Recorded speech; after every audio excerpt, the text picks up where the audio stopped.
Okay. I'm going to, your test tomorrow isn't going to be just all these blank graphs. I can just ask you, like, what is the the y-intercept of blank, and I could just ask you for one feature.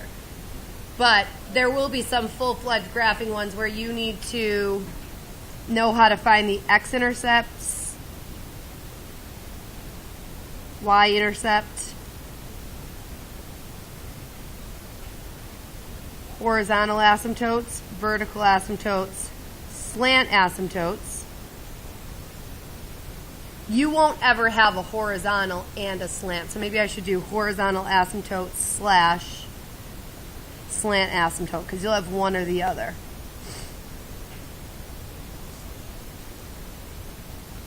And holes.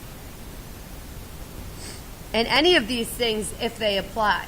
So you might not have an x-intercept. You might not have a y-intercept. You have to have either a horizontal or a slant. You might not have a vertical asymptote. And you might not have holes. So there's also that piece. You're not always going to have all of these features.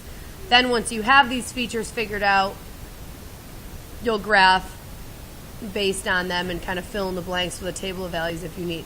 So starting with x-intercepts, everything you do you should factor and cancel first. So step 1 is factor and cancel. And then, where do your x-intercepts come from?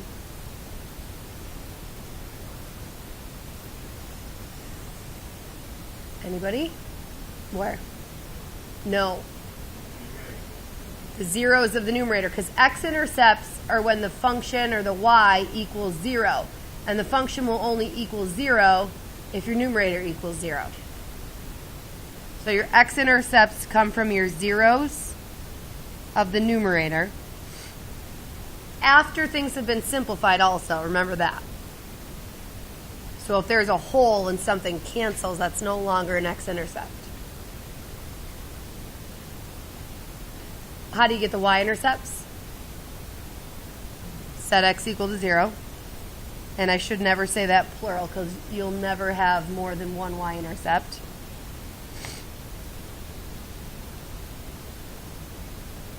Good? Any questions on those two?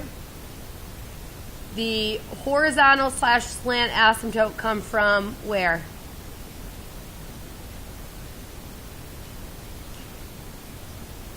Your degree rules, right? So small over big means y equals 0.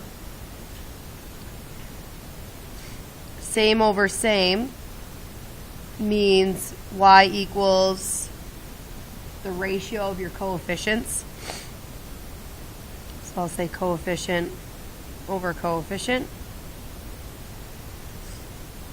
And then big over small means we have to do what?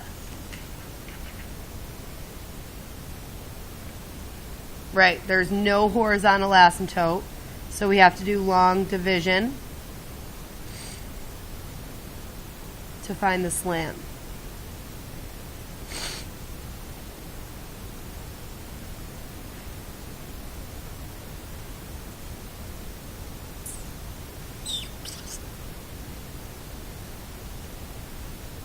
Vertical asymptotes come from where? Say it again. Your numerator, we already got zeros of our numerator, was for the x-intercepts.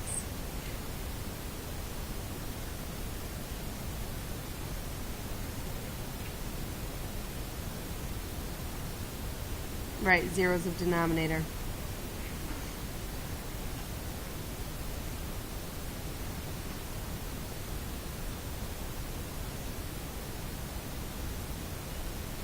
And then your holes come from, I would just say, factors that cancel.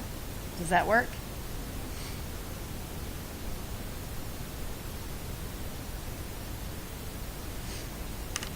So if x plus 5 cancels, or maybe I should say zeros that cancel.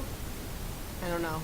Whatever that makes sense to you. So you can just remember what Maggie did. So if an x plus 5 and an x plus 5 cancel, the 0 is at -5, comma, and you plug it back in to the simplified version to see where that hole is. You can't plug it back into the original version because it'll give you an undefined. Because the point is truly undefined. That's why it's an open circle. But if you need to find the y coordinate of it, you plug that -5 back into the simplified version. Because that's once that x plus 5 is already canceled, and so it won't create an undefined anymore. So, be prepared to answer any one of those questions in isolation, or to just have to do all of that to graph an image. So, I'm going to assume slant asymptotes are going to be something you need review on. And then there's also a couple on here which we definitely are going to do, 31 and 36, because I don't believe you've had any on your homework yet that look like that. I don't know. Yeah, I don't know why she did that. It's not. I mean, it's going to be the exact same step. If there ever are two terms, you just have to write it as all one fraction. So let's just go down below and rewrite 31. 1 over x minus 1 and 2 over x minus 3.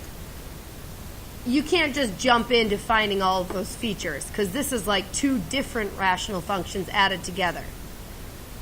So what you have to do is get a common denominator, write it as a single fraction, and then it will be all the same stuff. So what does this one need in its denominator, Brock?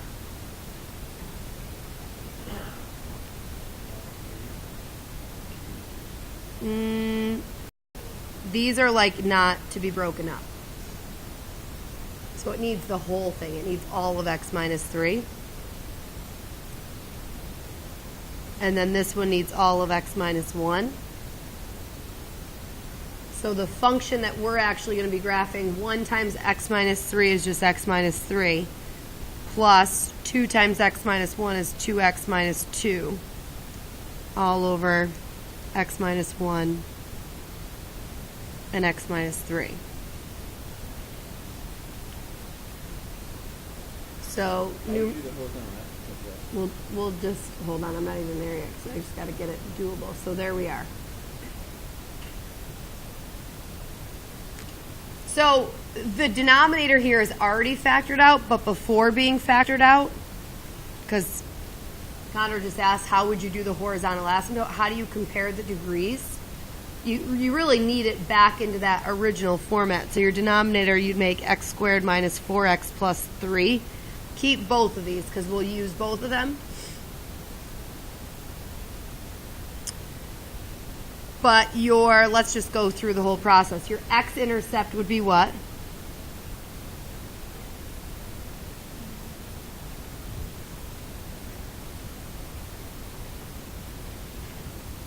What's the 0 of your numerator? 5/3, yep. Your y-intercept, you have to plug in a 0. So that'll be -5 over 3. That's it, -5/3. I plugged it into this one because I thought it was easier to plug in a 0. Your horizontal asymptote is this small over big, big over small, or same over same? Small over big, degree of 1 over degree of 2. So make sure, again, when you write your horizontal asymptotes and your vertical asymptotes, they're equations of lines. Don't just write 0. They have to be written as what is the equation of the horizontal asymptote is what you're looking for. So it has to be y equals. And then your vertical asymptote, and by the way, if we have a horizontal, we don't have to worry about slant. Your vertical asymptotes are where?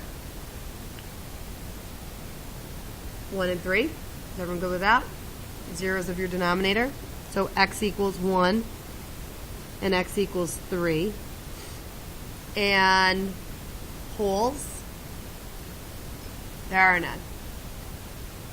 So this one's going to be one that you've got two vertical asymptotes, so we're going to have to figure out what's happening in between them. And maybe these features alone will tell us, or maybe we'll have to plug in like a couple more random values. But you have a vertical asymptote at 1 and 3.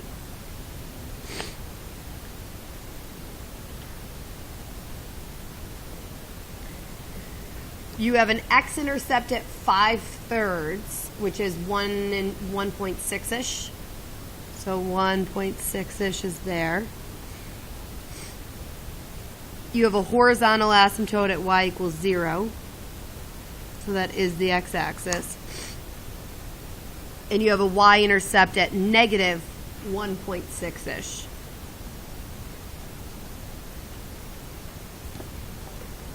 So I think you should be able to do the rest of this without any extra points to be plugged in. Because on your outer corners, when we have two vertical asymptotes, we have 6 sections, right? Upper left, upper middle, upper right, lower right. And on your outsides, on the very left side and on the very right side, your graph is sort of cornered. And because this point is down here, that tells me we're doing that. Because I can't cross the x-axis again, otherwise a different value would have come up as an x-intercept. So I don't want to cross the x-axis in an additional spot. And then you can sort of domino effect through the graph. So if this side of the asymptote goes towards negative infinity, what happens on this side? Positive infinity, right? Unless this asymptote at 1 came from a factor that had a degree of 2. If that was ever x minus 1 squared, then both sides would go towards negative infinity. But that doesn't happen a lot. So if that goes towards negative infinity, this is coming from positive infinity. It's got to cross through. And so here is one thing to consider. I don't think it's going to happen, because that's not perfectly halfway in between, honestly. But that could bounce back up. It can't go through and then turn around and hit it again. That definitely can't happen, because we didn't have a second x-intercept. But I guess you could argue that maybe it hits and bounces up. So you could do one of two things. You could plug in like 2 and just see if it's negative or positive, which would tell you if it continues downward, which is my guess, or if it bounces back upwards. Or you could plug in something beyond this last asymptote to find out if it's going to be graphed up here or down here. So just to be extra super careful, if I were to plug in 2, would I get a positive or a negative up top? Positive over a, oh, I should do it in this one. Positive over a, if I plugged in a 2, I'd get a positive times a negative, which is a negative, and a positive over a negative is a negative. So that's kind of what I thought was going to happen, but just double check that. And again, if that goes towards negative infinity, then over here, it goes towards positive infinity. And corners, because it's in that outer quadrant.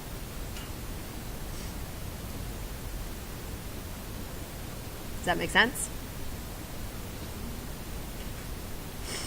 So that's 31, and remember, really, so that was mostly a review. The only thing, if you don't have everything written as a single fraction, you can't follow any of these rules or protocol until they are.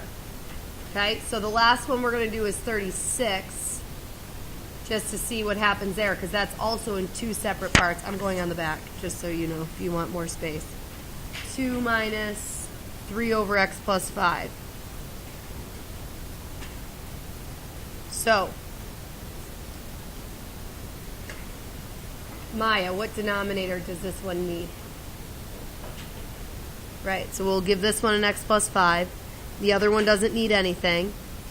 And so this will simplify to 2x plus 10 minus 3 over x plus 5. 2x plus 7 over x plus 5.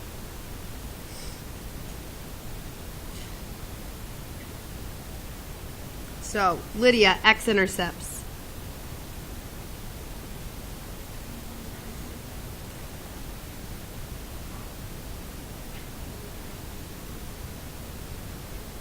Yep, -7/2. Y-intercept. Madeline. 7/5, good. Vertical asymptotes. Laura. -5, x equals -5. Horizontal asymptotes. Tommy.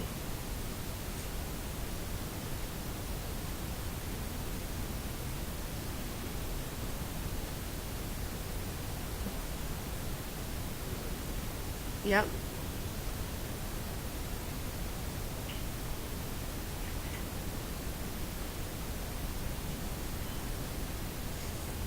So if it's the same over same is coefficient over coefficient, which would be what over what?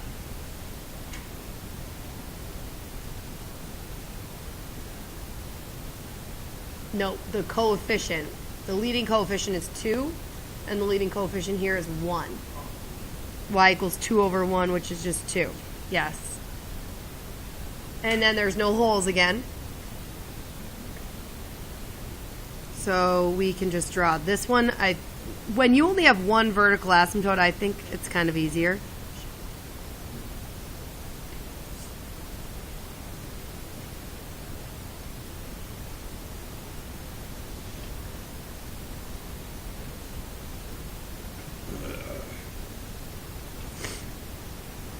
And then y equals 2. So you pretty much need to figure out what's going on to the right and to the left, and your y-intercept and your x-intercepts will tell you that. So 7/5 is like 1.4, right? Goes in 1 and a little bit more. 1 and 2/5. Wait, can you give me the calculator on top? Correct. 2 goes into 7 3 times, so -3.5. And that tells you everything you need to know. This goes down, and this is going to go up.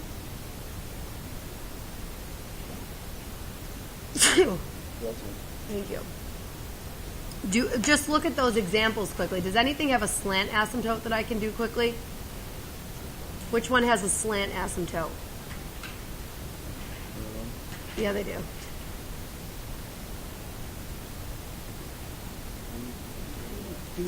$30 and 33. They're both big over small. That's an x squared over an x minus 1. 230. But really quickly, because it's faster, just look at 29. I don't want you to fall for something like this. Do you see how the bottom is not written properly? If you wrote that in the proper way it's supposed to be written, what would it say? X squared plus 4. -x²+4. So when you go to do the degree rule, it's same over same. And so 3 divided by -1 would be y equals -3. So last thing I'll say, for those slant asymptotes, when I do long division, I'm going to get an answer like x plus 4 or something like that with some remainder that doesn't matter. Your slant asymptote is the line x plus 4. So y-intercept of 4, slope of up 1 over 1, do that as a dotted line, and that kind of gives you slanted quadrants to figure out.